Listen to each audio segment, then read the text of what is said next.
We'd been doing civics for the past month. I was teaching second grade at Witherspoon Elementary, struggling to teach the meaning of Gettysburg and the Battle of Princeton to a bunch of 8-year-olds, especially without giving a diatribe about the evils of slavery and making them bring that shit home to their parents. One day, I was stuttering through a lesson on a states' rights speech by Jefferson Davis when, suddenly, Jimmy blurted out, "Mr. Johnson, you look like a banana." The other kids laughed their asses off, latching onto the joke immediately.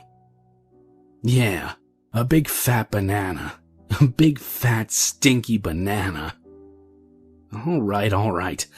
I know my clothes are a little funny. I was wearing a yellow Ralph Lauren button-down and some bright mustard khakis. Brown shoes, too. The stam, I guess. Just for today, you can call me Mr. Banana. The kids exploded after that. We didn't accomplish much for the rest of the day, but I wondered if this whole Mr. Banana business might actually be good for them. On the way home, I decided to buy some stuff from Green Street. A couple of yellow button-downs, some yellow ties, a few pairs of pants. I signed the receipt Mr. Banana. The cashier didn't notice, but I chuckled as I walked out the door. Walking down Nassau, I had the sudden craving for banana bread, so I went to Wawa and bought some ingredients. Figured I would bake one for myself and one for the kids. When I got home, I mixed up the ingredients and put 2 loaves in the oven. Then I pulled up an old episode of Sesame Street on YouTube. I was thinking a lot about Yellow, I guess, but it had never occurred to me how magnetic Big Bird was. That lovable behemoth, always brightening everyone's mood. There's this one episode where he goes to school for the first time, and he tries to take his desk from the classroom because the teacher said it was his. I laughed thinking about having a giant bird in my classroom. Everything would probably go to shit. Anyway, once the banana bread was done, I sliced myself a big piece, squirting a little whipped cream on top.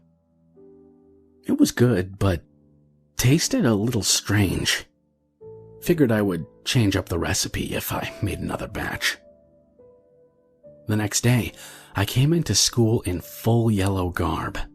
A pineapple tie, some pastel pants, even an old pair of shoes that I spray-painted yellow. Once the kids sat down, we went through our daily salutation with a slight twist. "Good morning, class." "Good morning, Mr. Banana." Every kid got a piece of banana bread wrapped in plastic. Between the gluten and walnuts and eggs, I probably would have been sued if a crumb fell on the floor. Somehow, we made some headway on the Civil War that day. I showed them segments from a documentary about Abraham Lincoln, and they actually sat still, fumbling the banana bread in their hands. I started getting emails from parents a few days later. "Mr. Johnson, Alice absolutely loves your class. She said you're the funniest teacher she's ever had. Keep up the good work. Miss Goldman." It was nice to get that approval, like I was actually doing something important. Hell, maybe these kids would even remember some of the stuff I taught them. So, I started going all out, bringing in yellow streamers to hang across the classroom, typing up the weekly newsletter with a banana-themed border, taking showers with L'Oreal Banana Blast shampoo. I spent hours on Google, just so I could do a banana fact of the day for the kids. Turns out, the scientific name for banana is Musa sapientium, which means fruit of the wise men. Go figure. I decided I would bring in banana bread every Monday, something for the kids to look forward to at the beginning of the week.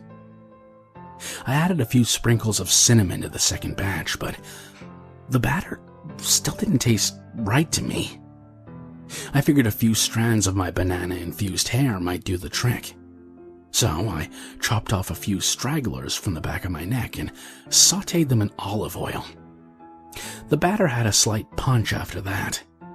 Definitely an improvement. I met with Principal Dole the next morning.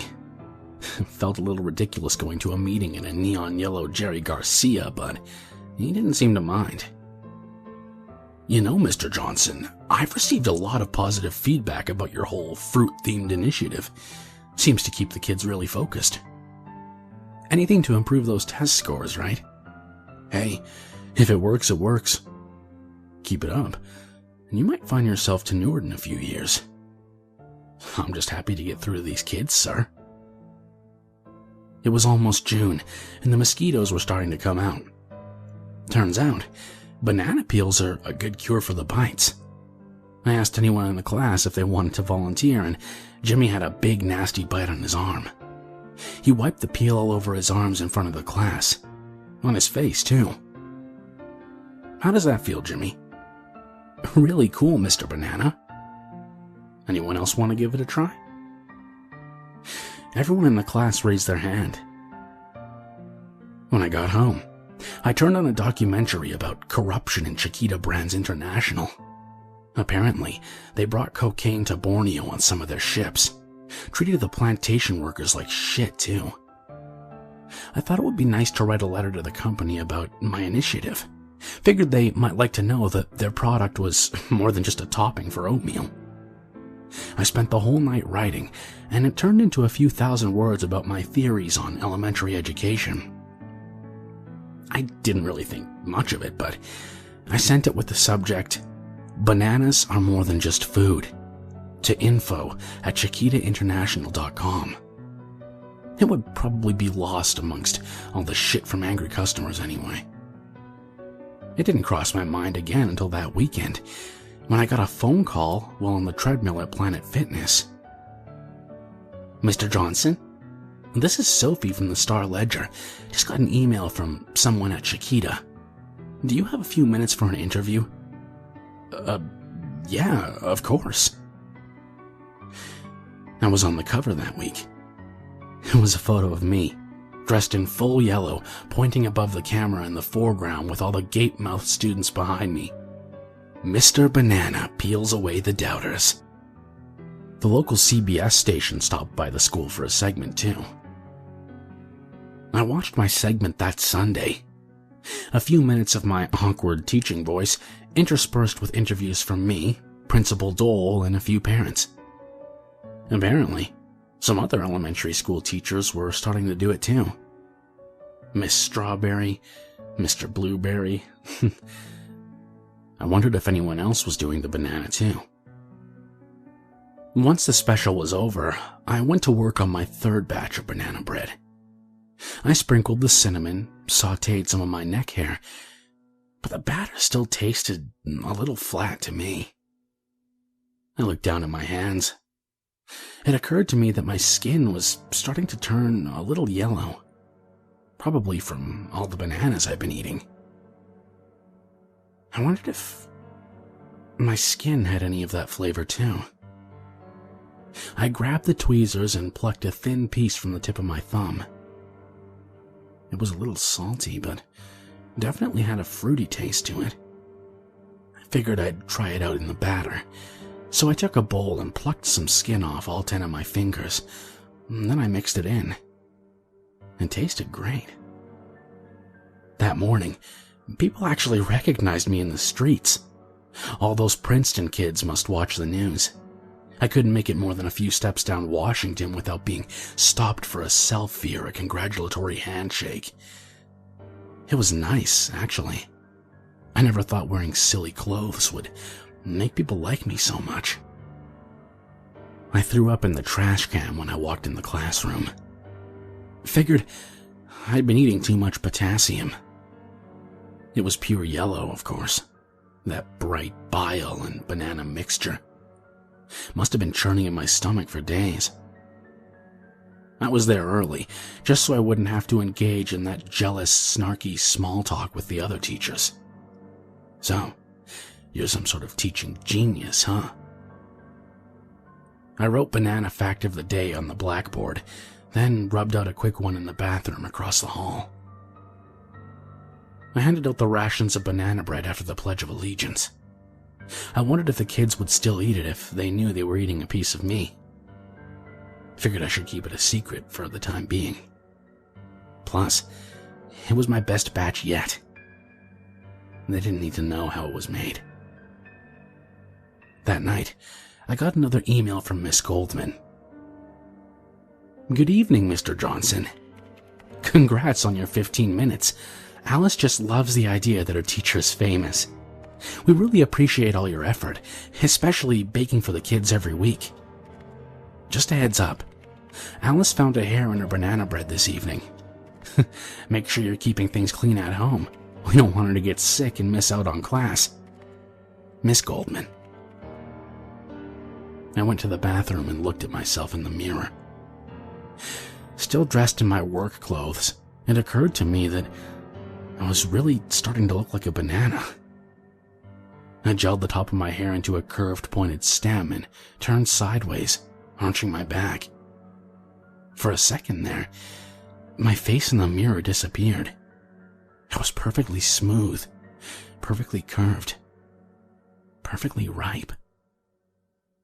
I almost cried thinking about changing into my pajamas. Instead of a delicious yellowish pulp, I was just a freckled, overweight sack of blood and bones. I peeled off my clothes and walked into the kitchen. Just to make sure, I took a kitchen knife and made a small incision on my forearm. The blood immediately oozed out, and dark purple sludge began to drip onto the floor. I sliced the other arm to the same result, then sat down, watching the blood sputter angrily onto my thighs. I woke up a few hours later, shivering, caked in a brown metallic crust. I ate some breakfast, took a shower, then put on my full yellow outfit. I figured I should wear long sleeves for the next few days. On Friday, the students performed a little play about Appomattox Courthouse. Sitting in the back of the classroom, I wiped my eyes and typed an inquiry into Google. Did the Confederate soldiers eat bananas? I spent the weekend at home, lights off, watching the same episode of Sesame Street on repeat. Big Bird yanking on the desk, the nails screeching from the force. "You said it was mine. You said it was mine." On Sunday night, I chopped off my left pinky and fried it in the skillet. I sliced it into tiny pieces and mixed it into the batter. The banana bread came out darker than usual, a little savory but still delicious. I wrapped my left hand in gauze and went to bed. I woke up late the next morning, only a few minutes to get ready. I slid into an average Joe's t-shirt and a pair of yellow khakis, stuffed the banana bread into my backpack, and walked out the door. The kids stared at me warily as they walked into the classroom. Once they sat down, Jimmy raised his hand. "Yes?" "Mr. Banana, what happened to your hand?" "Oh, this. Just a little accident. Nothing to worry about." I held up my hand for the whole class to see. "Were you climbing a tree?" "No, Jimmy. Just an accident in the kitchen." "What are those scratches on your arms?" I looked down. My forearms were crusty with blood. Must have opened up the cuts again, somehow. I hadn't showered in days. "Don't worry, kids. Let me run to the bathroom and clean up." I rushed out of the classroom into the bathroom across the hall. I took the gauze off my left hand and then I pounded my fist against the hand dryer until every bone shattered. I woke up to the sound of a faint whisper behind me.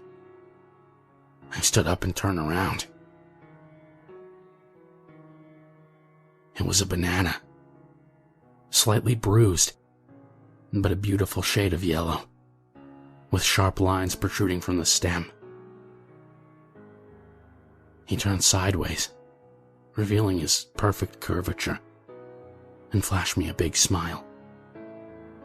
How do I look? I walked towards him, closer and closer, until my nose was pressed against the glass. You're beautiful. He kissed me on the lips.